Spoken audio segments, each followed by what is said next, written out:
ఉత్తరప్రదేశ్లో దళితుల్లో రాజ్యాధికార భావాన్ని తీసుకురావడానికి కాన్సీరామ్ గారు చేసిన కృషిని ముందు తెలుసుకున్నాం. ఉత్తరప్రదేశ్ ఆయనది పంజాబ్. ఆయన పొలిటికల్ థీసిస్ నుంచి కూడా రాలా. ఆయన మీలాగా ఉద్యోగి, సైన్స్ కేంద్రం నుంచి వచ్చాడు. అయితే అంతకుముందు DS4 అని ఒక సంస్థను నిర్మించి ఈ ఉద్యోగుల్ని ముందు ఐక్యం చేసి దళితుల్లో ఉండే క్రిమీ లేయర్లో నాలెడ్జ్ ఉంటుంది, తర్వాత కళలు ఉంటాయి, తర్వాత యాంబిషన్స్ ఉంటాయి, ఎయిమ్స్ ఉంటాయి, తర్వాత నిర్మాణ దక్షత ఉంటుంది, కన్స్ట్రక్టివ్ ప్లాన్స్ ఉంటాయి, తర్వాత డొనేషన్ పవర్ ఉంటుంది అని భావించి DS4ని ఆయన ఆర్గనైజ్ చేశాడు ఫస్ట్, RSS లాగా. ఆ DS4లో వచ్చినటువంటి వాళ్ళలో యూపీ నుంచి వచ్చిన వాళ్ళు కూడా, ముఖ్యంగా మహారాష్ట్ర నుంచి అంబేద్కర్ ఆలోచన నుంచి వచ్చిన వాళ్ళు ఎక్కువ వచ్చారు.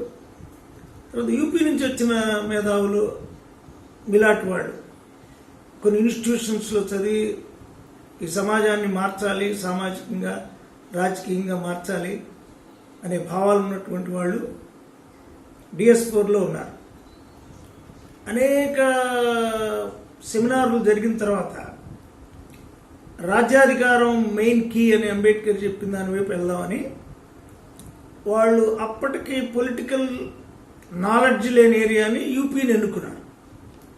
పొలిటికల్ నాలెడ్జ్ లేదు కానీ పొలిటికల్ పవర్కి తగిన సంఖ్య ఉంది. అంటే 22% నుంచి 25% దాకా ఎస్సీలు ఉన్నారు, ఇంకా బీసీలు 52-56 దాకా ఉన్నారు, ముస్లిమ్స్ ఉన్నారు, నాన్ త్రైవర్ణాస్ ఎక్కువ ఉన్నారు. ఆ ఏరియాని ఎన్నుకున్నారు. అందులో మాయావతి ఒక స్త్రీ చమార్ నుంచి తీసుకున్నాడు ఆయన. ఇది 84లో ఆయన స్థాపించినప్పటికీ మనకి ఇక్కడ 85లో కారంచేడు మూమెంట్ జరిగింది. మన స్ట్రగుల్ మూమెంట్ నుంచి అప్పటి వరకు ఉన్నటువంటి ఈ బానిసత్వాన్ని, తర్వాత మెంటల్ స్లావరీని, యాజిటేషన్ పవర్తో స్టేట్ పవర్ని ఎదిరించవచ్చు అనే భావజాలాన్ని ఇక్కడ మనం ఎస్టాబ్లిష్ చేసాం. ఒక పెద్ద బిగ్ గ్యాదరింగ్స్, 3 lakhs చీరాల, చెలో చీరాల, లేదా కమ్మవారి ఆధిపత్యంలో ఉన్న రాజ్యంలోనే తర్వాత 100 మందిని అరెస్ట్ చేయించి 16 మంది జైల్లోనే రిమాండ్స్లో చనిపోయేంత పవర్ఫుల్ మూమెంట్ని ఇక్కడ మనం బిల్డప్ చేసాం. అక్కడ ఆయన యూపీలో పొలిటికల్ మూమెంట్ స్టార్ట్ చేశాడు. దగ్గర సైమల్టేనియస్గా జరిగింది. అయితే సౌత్ ఇండియాకి యూపీకి ఉన్న తేడా ఏంటంటే, సౌత్ ఇండియాలో ఎడ్యుకేషన్ అప్పటికి బలంగా ఉంది. ఆంధ్రప్రదేశ్లో, తమిళనాడు, కేరళ, కర్ణాటకలో ఎడ్యుకేషన్ బలంగా ఉంది. అంబేద్కర్ తర్వాత కూడా చాలా ఉద్యమాలు జరిగి సోషియో కల్చరల్ ఎడ్యుకేషనల్ ఏరియాల్లో కొంత విముక్తిని సాధించారు. పొలిటికల్ పవర్ దగ్గర ల్యాబ్స్ ఉంది. అక్కడికి వచ్చేటప్పటికి సోషియో కల్చరల్ ఎడ్యుకేషనల్ ఏరియాలోకి వెళ్తే మనం ఇరుక్కుపోతాం, we will go to straight, మనం పొలిటికల్ పవర్కే వెళ్ళాలని కాన్సీరామ్ గారు భావించారు. ఆ కాంట్రడిక్షన్ ఉంది. దళిత్ మూమెంట్కి ఆయనకి కాంట్రడిక్షన్ ఉంది, అంబేద్కర్ మూమెంట్కి ఆయనకి కూడా కాంట్రడిక్షన్ ఉంది. ఆ సందర్భంలో ఆయనతో కుదరదని మనమే ఒక పార్టీ పెడదామని మేము ప్రయత్నం చేస్తే, మనలో ఎక్కువ మంది 2 షిఫ్ట్ వద్దు, మనం ఆయనతో అడ్జస్ట్ అయిపోయి పొలిటికల్ పవర్ తీసుకొద్దాం అని భావించారు. ఎగ్జిక్యూటివ్ మాట వింటాం కాబట్టి మేము ఒక 3-man కమిటీ 1988లో కాన్సీరామ్ గారి BSPలో మనం ఇమ్మడగలమా అని తేల్చుకోవడానికి ఉత్తరప్రదేశ్ అది అక్కడికి వెళ్ళాం, ఢిల్లీ. వెళ్ళినప్పుడు ఆయనతో ఇంటరాక్షను ఇంకా దీంతో జరిగిన దానిలో మాకైతే కొన్ని నచ్చలేదు. ఒకటి, ఎగ్జిక్యూటివ్ లేదు, స్ట్రైట్ మేనిఫెస్టో లేదు, తర్వాత ఎకనామిక్స్ ఆర్థిక పరమైన అకౌంటబిలిటీ లేదు మాకు అనిపించింది. మళ్ళీ మేము వచ్చి పీపీపీ అని పెట్టాం, కష్టం ఆయనతో కలవడానికి. కానీ వాళ్ళందరూ కాదు, కాంశీరామ్ గారితో కలవాలి, ఆయనతోటి మనం ఏ మేరకు కలిసి అయినా దళిత మహాసభను అలాగే ఉంచుకొని మనం ఆయనతో కలిసి వెళ్దామని నిర్ణయించారు. సరే, మనం ఎగ్జిక్యూటివ్లో భాగంగా మేము ఆయనతో వెళ్ళాము.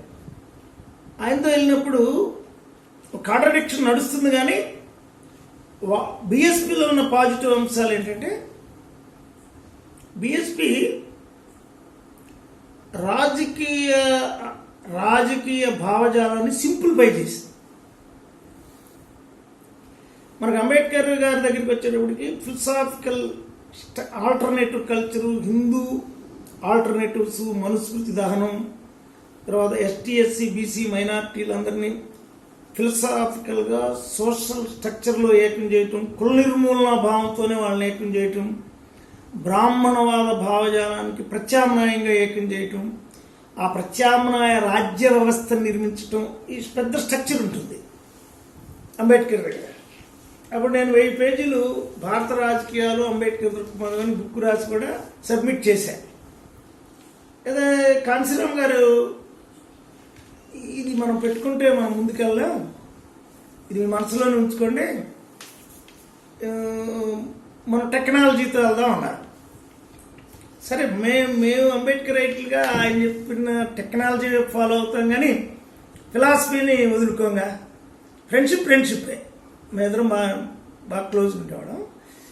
మా ఇద్దరికి వాదం జరుగుతూ ఉండేది ఇంటర్నల్గా ఊరికే. అయితే దానిలో నాకు నచ్చిన విషయాలు ఏంటంటే, ఈ బ్లూ జెండాని లక్షలు ప్రింట్ చేశారు, లక్షలు. పంజాబ్ వాళ్ళు ఎక్కువ మంది ఢిల్లీలో మార్కెటింగ్ ఏరియాలో ఉంటారు.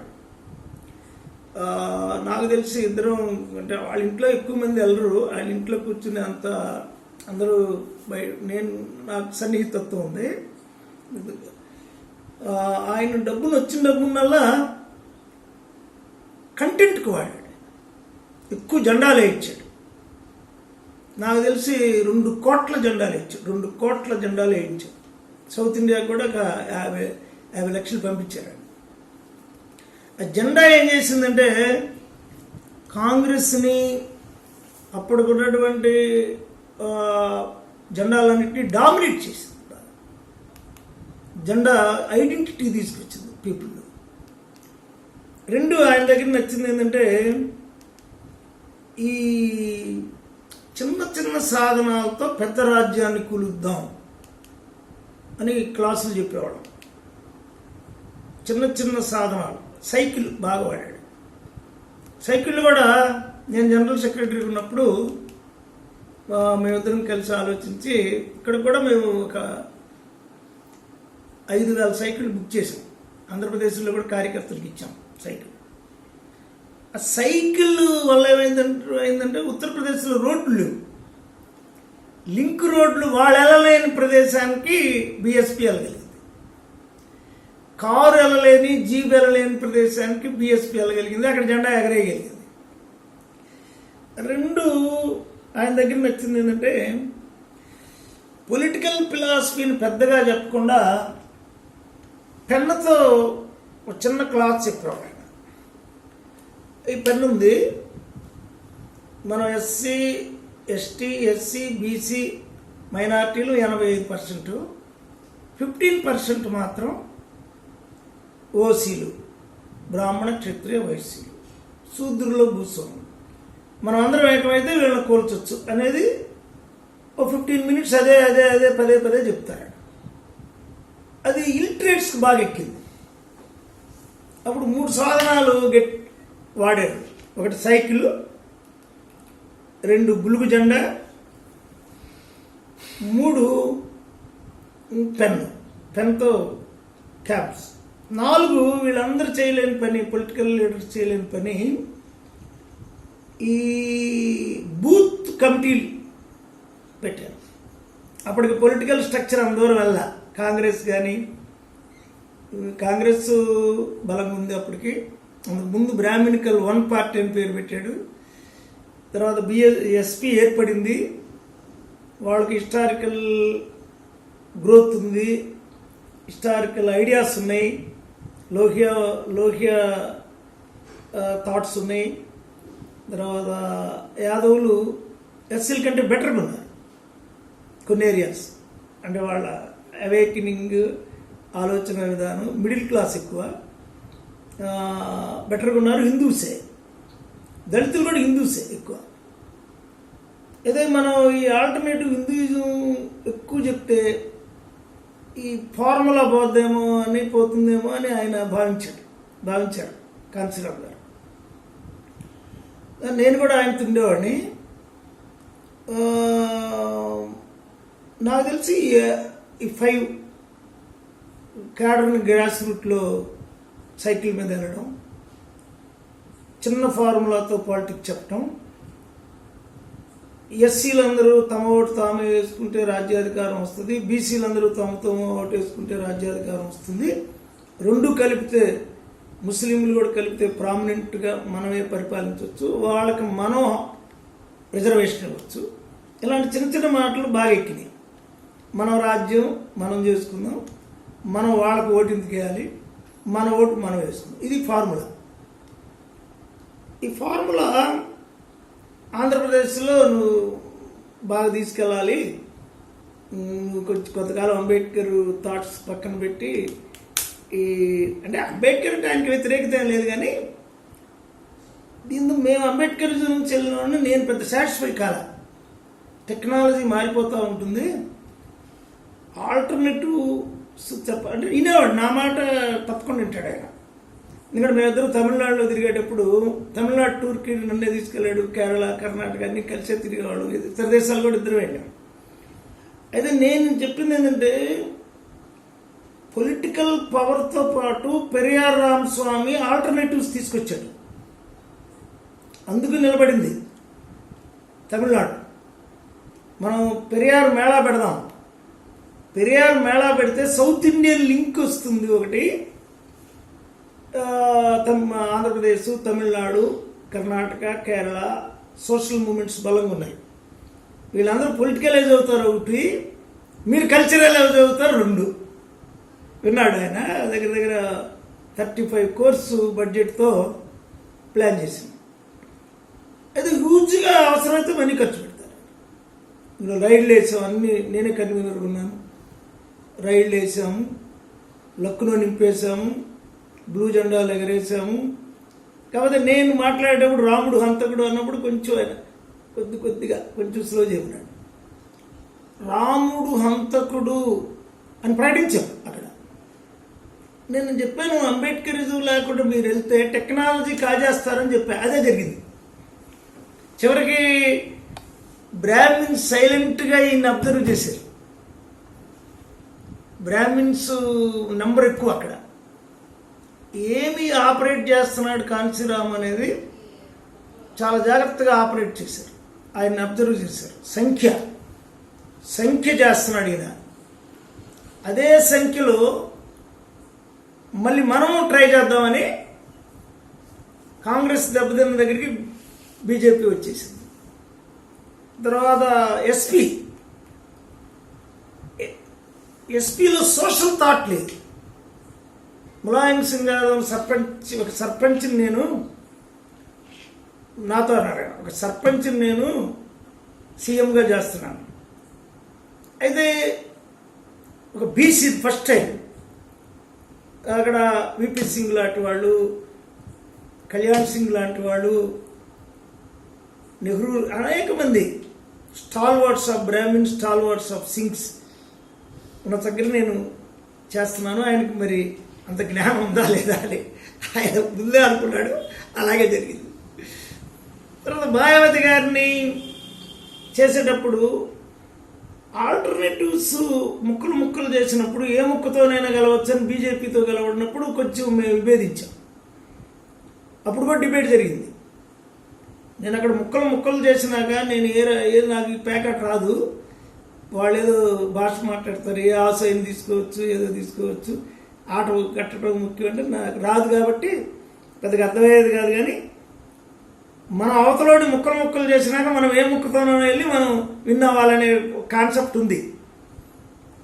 అయితే నేను ఎందుకో డాక్టర్ బిఆర్ అంబేద్కర్ పాలిటిక్స్ విపరీతంగా చదివాను. ఎక్కువ పాలిటిక్సే రాశాడు ఆయన. అంబేద్కర్ పాలిటిక్సే రాశాడు. కానీ సోషల్గా అర్థమైనంత అంబేద్కర్ రాజకీయంగా భారతదేశానికి అర్థం కాల.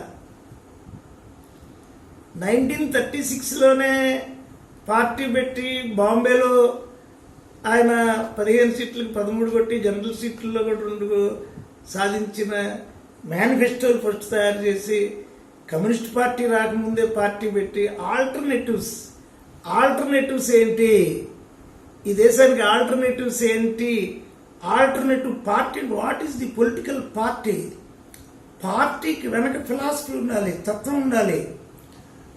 మౌర్య సామ్రాజ్యానికి ఒక తత్వం ఉంది, గుప్త సామ్రాజ్యానికి ఒక తత్వం ఉంది, తర్వాత వచ్చినటువంటి ముస్లిం సామ్రాజ్యానికి ఒక తత్వం ఉంది. స్టేటస్ కోని అలాగే మెయింటైన్ చేస్తేనే హిందువులు ఎదురు తిరుక్కుని ఉంటారు అని చాతుర్వర్ణ్యాన్ని అలాగే మెయింటైన్ చేశారు మొఘలుడు.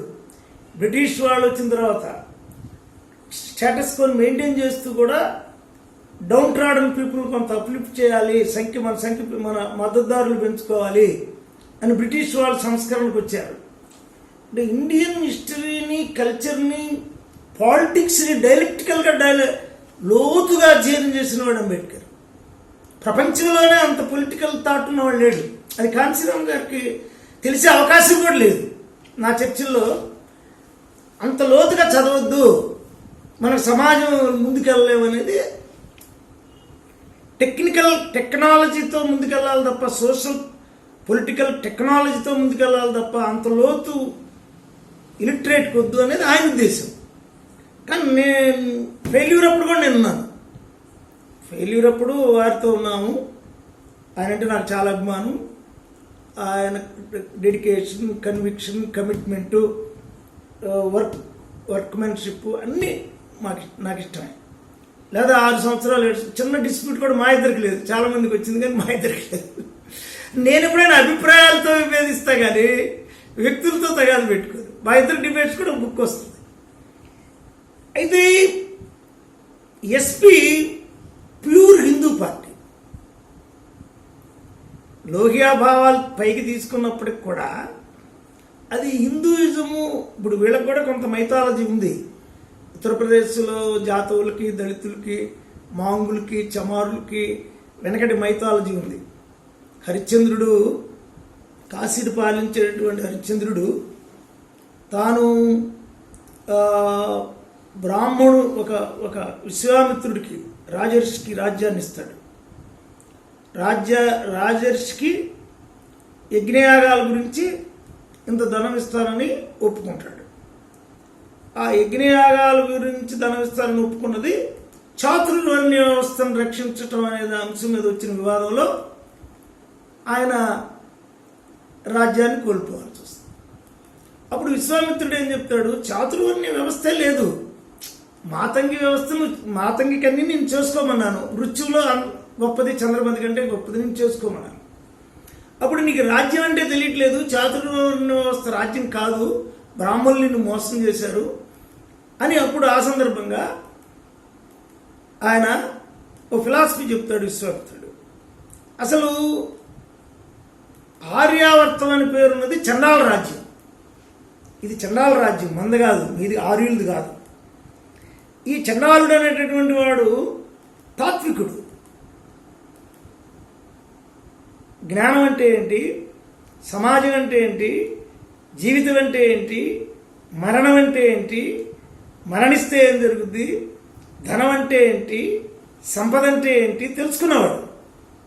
అతని దగ్గరికి వెళ్ళొస్తే తప్ప నీకు ఈ సమాజం అర్థం కాదు. అప్పుడు అంటాడు ఆయన. నీకు ఈ మొత్తం ఇచ్చేస్తున్నాను అన్నప్పుడు ఓ పద్యం చదువుతాడు.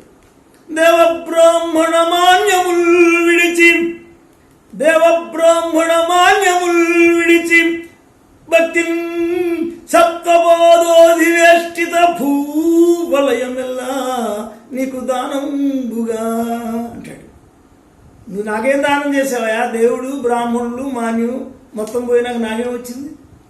నువ్వు మొత్తం ముందే బ్రాహ్మణులకు ఇచ్చేసావు. నేను విశ్వామిత్రుడిని, విశ్వామిత్రుడు క్షత్రియ రాజర్షి, నా దగ్గరికి వచ్చేటప్పటికి ఏమి లేదు. అందుకు నువ్వు వెళ్ళి నిన్ను నువ్వు అమ్ముకొనైనా సరే నాది ఇవ్వమంటాడు. అప్పుడు ఈ చండాలునికి అమ్ముకోవాల్సి వస్తుంది. ఇతన్ని భార్యని బ్రాహ్మణుడికి అమ్ముకుంటాడు. బ్రాహ్మణుడు భార్యని హింసిస్తాడు, చండాలుడు ఇతనికి తత్వశాస్త్రం చెప్తాడు. నాయన, కవుల కళాలు, గాయకుల కమ్మని కంఠములు, ఈ శ్మశాన పుంగముల దృక్కి చూచడి ఒకనొకనాడు అలా కాళిదాస భారవుల శరీరములు ప్రకృతి రంగమునందు ఇప్పుడు ఎంతలేసి రేణువులై మృతికం కలిసినవు కదా కుమ్మరివాని సారిపోయి. మనిషి చచ్చిపోయినాక ఆ దుమ్ము లెగిచి అది వెళ్ళి ఏ కుమ్మరి చేసే కుండలోనో కలిసి అది మళ్ళీ భౌతిక పదార్థంగా మారిపోతుంది. ఆయన పరలోక రాజ్యం లేదు, స్వర్గలోక రాజ్యం లేదు. మానవుడు, ప్రాకృతికమైన మానవుడు, వాడిని పరిపాలించాలంటే నిన్ను నువ్వు పరిపాలించుకోగలగాలి.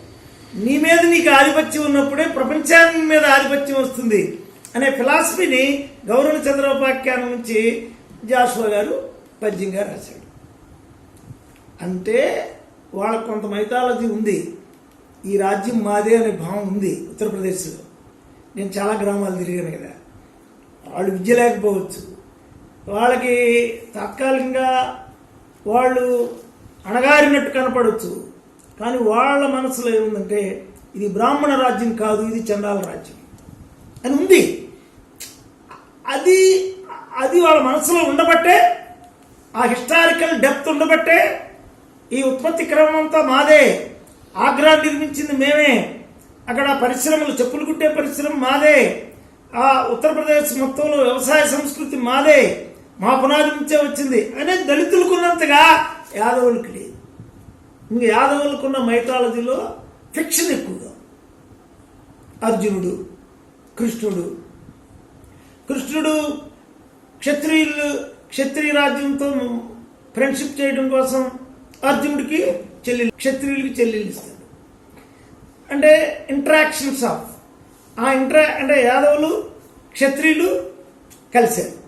కానీ గంధర్వుడైనటువంటి ఎవరైతే గంధర్వ రాజు ఉన్నాడో ఆ రాజు కూతుర్ని బలవంతంగా భీష్ముడు తీసుకొచ్చి ఇక్కడ పెళ్లి చేస్తాడు. వీడి క్షత్రియుడు అనబడుతున్నటువంటి ధృతరాష్ట్రుడికి పెళ్లి చేస్తాడు. వాళ్ళు కక్ష పడతారు గంధర్వులు. వాళ్ళ గాంధారి తమ్ముడు శకుని ఈ కృష్ణుడిని వీళ్ళ వైరుధ్యాల్ని పెద్దవి చేసి క్షత్రియ రాజ్యాన్ని అంతం చేసి చూపిస్తారని శబ్దం చేస్తాడు. గాంధర్వులు మూలవాసులు, వాళ్ళకి సంఖ్య తక్కువ ఉంది, కానీ వైరుధ్యం శకుని పెద్దవి చేయగలిగాడు. కృష్ణుడిని కూడా ఇంటర్నల్గా నీ యాదవ రాజ్యం నిలవాలంటే క్షత్రియ రాజ్యం అంతం కావాలి అని చెప్పి ఎక్స్పోజ్ చేసి వాళ్ళిద్దరు మీట్స్ కూడా ఉంటాయి. ఈ మైథాలజీలో కూడా డెప్త్ వీళ్ళకి రాలా. ఎవరికి యాదవులకి అంత డెప్త్ లేదు. మేము కృష్ణుడు అంటే వాడేమనుకున్నారు, మేము హిందువులు అనుకున్నారు. కాబట్టి బిఎస్పి అనేది తప్పకుండా ఒక హిస్టారికల్ ప్రాసెస్లో ఉండే ఉత్తరప్రదేశ్ ప్రజల యొక్క మానసిక స్థైర్యం నుంచి, ఈ బోధన వెంటనే స్వీకరించినటువంటి మానసిక స్థైర్యం నుంచి అది ఆవిర్భవించింది. కాబట్టి దాని పునాదులు గట్టిగా దగ్గర 2-3 దశాబ్దాలు జాబాలు చేస్తున్నారు. 2-3 దశాబ్దాలు ఆ మహోజ్వలమైన మూమెంట్ నడిచింది. ఇంకా మీరు అడిగిన రెండో ప్రశ్న, ఎందుకు అది వెనకబడింది అనేది అడిగారు. అది వెనకబడటం అనేది అది ఏ మూమెంట్కి ఉండదు, మనకు కనపడుద్ది వెనకబడినట్టు. ఎస్సీలు వాళ్ళందరికీ వాళ్ళు మొత్తం ఓటు వేసుకోగలిగిన స్థాయికి రావడం వెనకబట్టడం ఎలా అవుతుంది? కెమిస్ట్రీ వర్కౌట్ కాలే అంతే. యాదవులు తాము ఓటు వేసుకుంటున్నారు, బ్రాహ్మణులు మనకు ఓటేశారు, 82 సీట్లు ఇచ్చాం కాబట్టి బీఎస్పీకి ఓటేశారు. ముస్లింలు వీళ్ళకి ఓటేశారు, దగ్గర దగ్గర 30 సీట్లు ఇచ్చారు కాబట్టి ఓటేశారు. అవి ఫార్ములా. మళ్ళీ వాళ్ళందరిలో మళ్ళీ దళితుల్లో ఎంబీ ఇంకా అణగదొక్కబడిన కులాలు, బీసీల్లో ఇంకా అణగదొక్కబడిన కులాలని హిందువులు ఆర్గనైజ్ చేసుకున్నారు. అంటే నీ ఫార్ములాను తిప్పికొట్టారు. ఆ ఫార్ములాను తిప్పికొట్టారు కానీ ఫిలాసఫీ దెబ్బతింది. అందుకే ఇప్పుడు బీఎస్పీ పోయింది అనేది ఏం లేదు. ఆ విత్తిన్ బిఎస్పీ పవర్లో ఉన్నప్పుడు మన వాళ్ళకి మనలో అడగదొక్కబడిన వాళ్ళని పైకి తీసుకురావడానికి ప్రభుత్వం ఏదన్నా గట్టి ప్రయత్నం చేసి ఉంటే ఆ ప్రయత్నాన్ని జనాలు గుర్తించి మళ్ళీ మళ్ళీ అధికారంలోకి తీసుకురావాల్సిన పరిస్థితి ఉండేది కదా.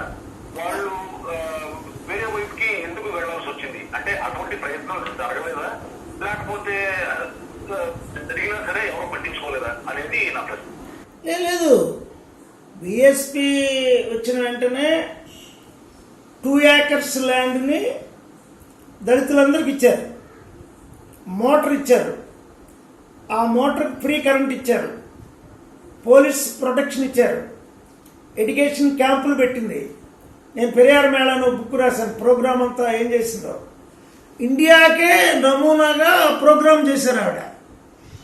ఇండియాలోనే అంత తక్కువ టైంలో, ఎందుకంటే మన మన ఈస్ట్ గోదావరితో పోలిస్తే మీరు 10 విలేజ్లు కూడా మీరు తిరగలేరు. మీరు ఇంటింటికి ఎంఏ ఉన్నవాళ్ళు. మీరు అక్కడ 10th క్లాస్ అనేది గెలిచిన ఎమ్మెల్యేలోనే 20% 10th క్లాస్ పాస్ అయ్యారు. అటువంటి ఏరియాలో అద్భుతమైన డెవలప్మెంట్ చేశారు ఆవిడ.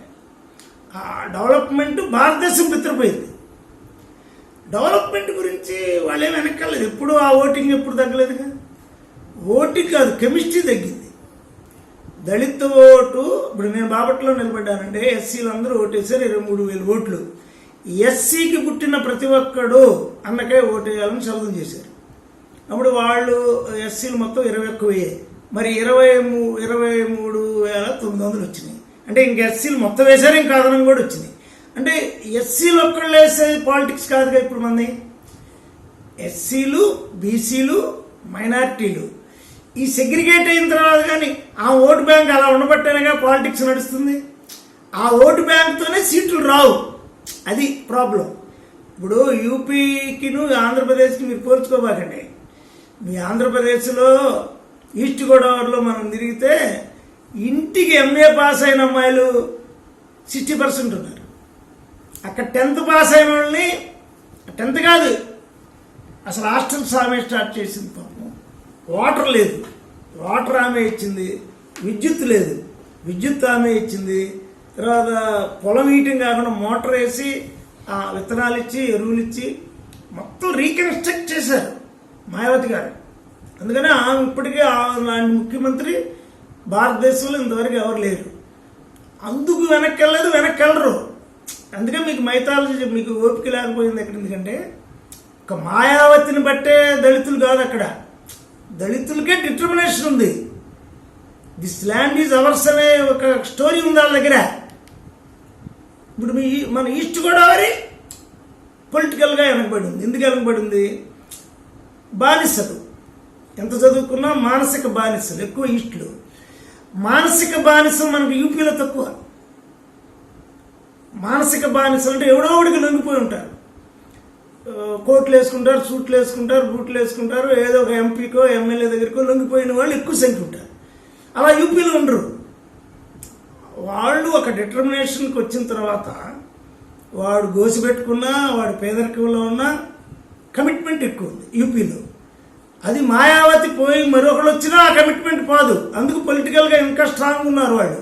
అయితే హిందూ మైథాలజీ నుంచి కూడా వాళ్ళు ఇంకా ఆల్టర్నేటివ్ కావాలంటే ఇప్పుడు అంబేద్కరిజం కావాలని, ఇప్పుడు కాన్సీరామిజం ఒకటే చాలదు, అంబేద్కరిజం కూడా అక్కడ కావాలి. ఇప్పుడు మన ఆంధ్రప్రదేశ్లోకి వచ్చేటప్పటికి అంబేద్కరిజం ఉంది, బానిసత్వం కూడా ఉంది, మెంటల్ బానిసత్వం ఉంది. అయ్యో మనం చేయలేము, చేసిన వాడికి బానిసత్వం వస్తే సరిపోద్ది అనేది ఉంది. అది పెద్ద పెద్ద వాళ్ళ దగ్గర, ఐఏఎస్ ఆఫీసర్ దగ్గరే ఉంది. అది పోగొట్టాలి అంటే ఇక్కడ పొలిటికల్ కల్చరల్ మూవ్మెంట్ కలిసి నడవాల్సిన బాధ్యత వచ్చేసింది. ఇప్పుడు అంబేద్కర్ని మళ్ళీ చెప్పాల్సి వచ్చింది. ఆయన బానిస కాదు, ఆయన ఎవరికి లొంగలేదు, నెహ్రూకి లొంగలేదు, గాంధీకి లొంగలేదు, పటేల్కి లొంగలేదు, తిలక్కి లొంగలేదు, ఎవరికి లొంగలేదు. కాబట్టి ఐడెంటిటీ మనకు తెచ్చాడు. మనం వాళ్ళు సూటు కూటు బూటు వేసుకోవడం కాకుండా స్వతంత్ర భావజాలమైన పుస్తకాలు చదవగలుగుతున్నాం అంటే అంబేద్కరే అని చెప్పగలుగుతున్నాం మనం. అయితే వీళ్ళు చాలా విషయాల్లో యూపీ కంటే ముందున్నారు. చాలా విషయాల్లో యూపీ కంటే ముందున్నారు. వీళ్ళు ఎడ్యుకేషన్లో ఉన్నారు, కల్చర్లో ఉన్నారు, ఆహార్యంలో ఉన్నారు, భాషలో ఉన్నారు, థింకింగ్లో ఉన్నారు. ఇప్పుడు చూడు, మీరు 10 మంది ఎంత లోతుగా ఆలోచిస్తున్నారు. ఎక్కడ ఏమి లోపాలు జరిగినాయని చర్చించే దశకెళ్ళారు. మీరు వెళ్తారు, మీరు ఏం చేయకుండా కూడా వెళ్తారు. మీరు అది మీ మహోన్నత గొప్పతనం. అది ఆ థింకింగ్ ప్యాటర్న్ అనమాట. అది థింకింగ్ నుంచి ఇంకా ముందుకు వెళ్దాం. ప్రాక్టికల్లో ఏం లోపాలు వచ్చినాయి తెలుసుకుందాం. ప్రాక్టీస్లో ఏమైనా లోపాలు జరిగినాయా అంటే రాజ్యపాలనలో ఏం లోపాలు జరగలా. పైగా ఆమె ఈబీసీలకు కూడా రిజర్వేషన్ ఇచ్చింది. తర్వాత గోండాలను లోనేసింది, యాదవులను పప్పు పెద్ద పెద్ద వాళ్ళని లోనేసింది, మర్డర్స్ తగ్గించింది, లా అండ్ ఆర్డర్ చేతిలో పెట్టుకుంది.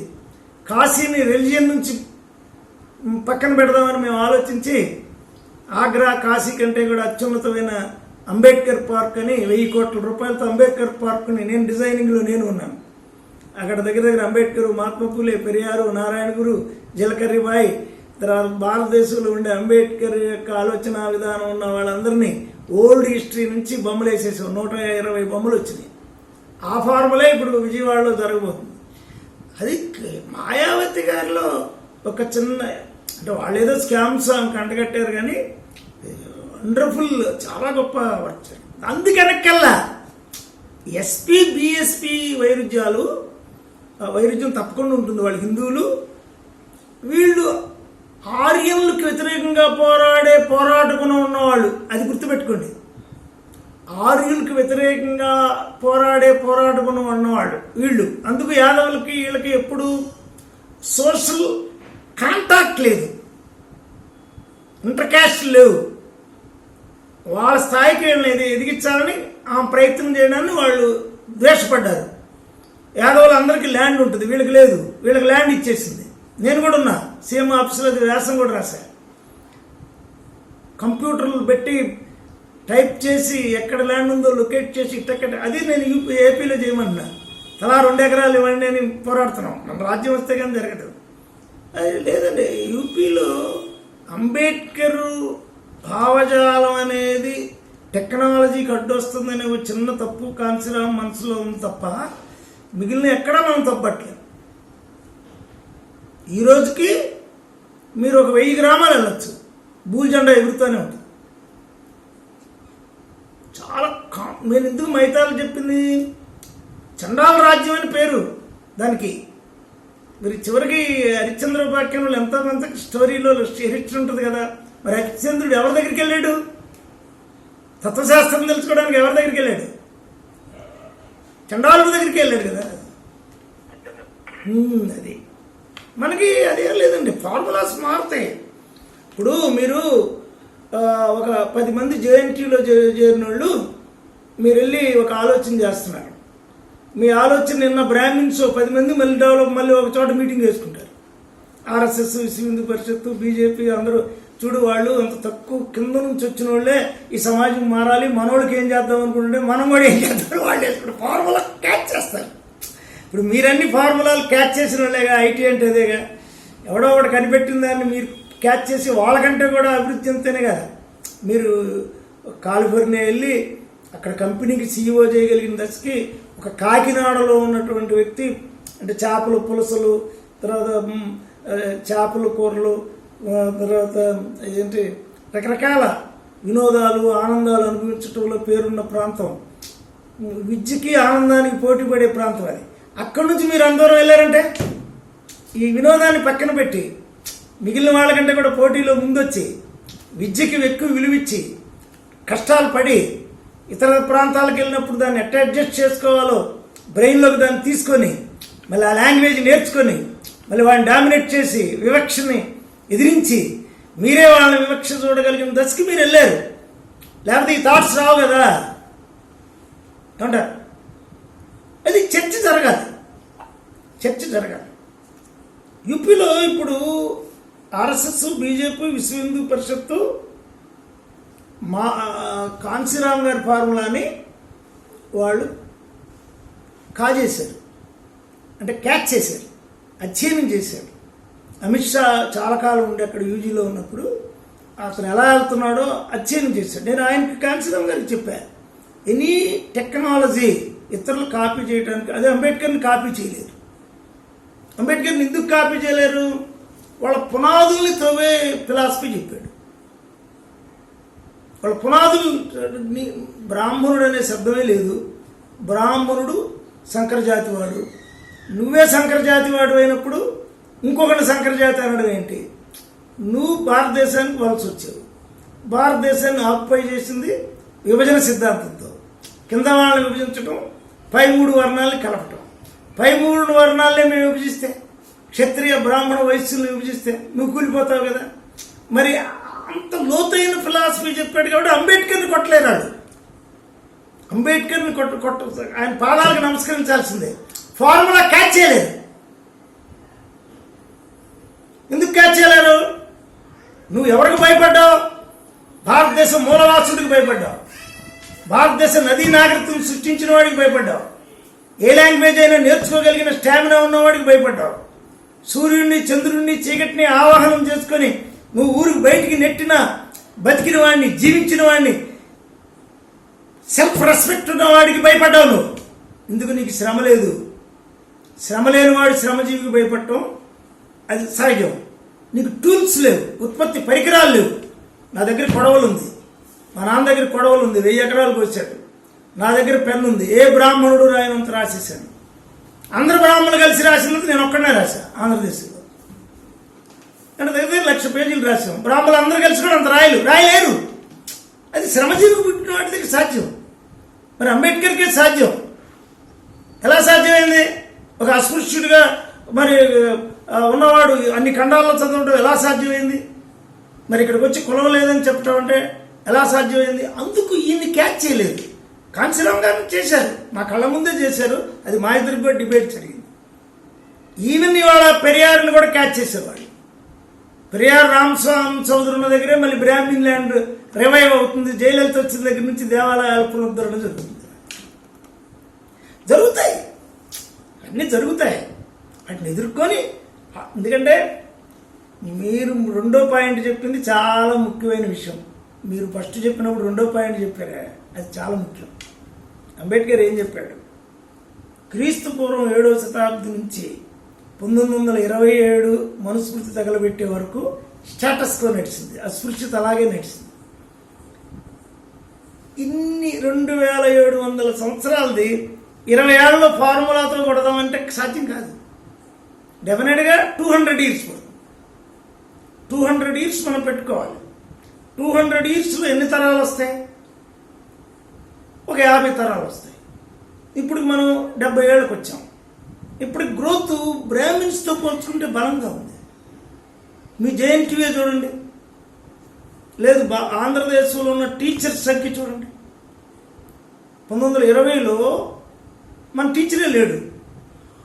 2020లో మన టీచర్ సంఖ్య అన్ని కులాలతో పోల్చుకుంటే దగ్గర 40% ఇళ్ళు. అంటే గ్రోత్ లేదు అనుకోవడం నిరాశావాదం, నిద్రాణవాదం, నిరాసక్తివాదం. అంబేద్కర్ చెప్పాడు, ప్రతి చిన్న కదలిక. ఇప్పుడు ఈరోజు మనం మాట్లాడుకుంటున్నాం, మీరు నేను మాట్లాడుకుంటున్నాం, మనం 5 10 మంది మాట్లాడుకుంటున్నాం. మీరు చూడండి, మీకు ఒక సెట్ బుక్స్ పెట్టారు చూడండి, అది అంత లిటరేచర్, ప్రింట్ అయిన లిటరేచర్ నన్ను చూపించారు.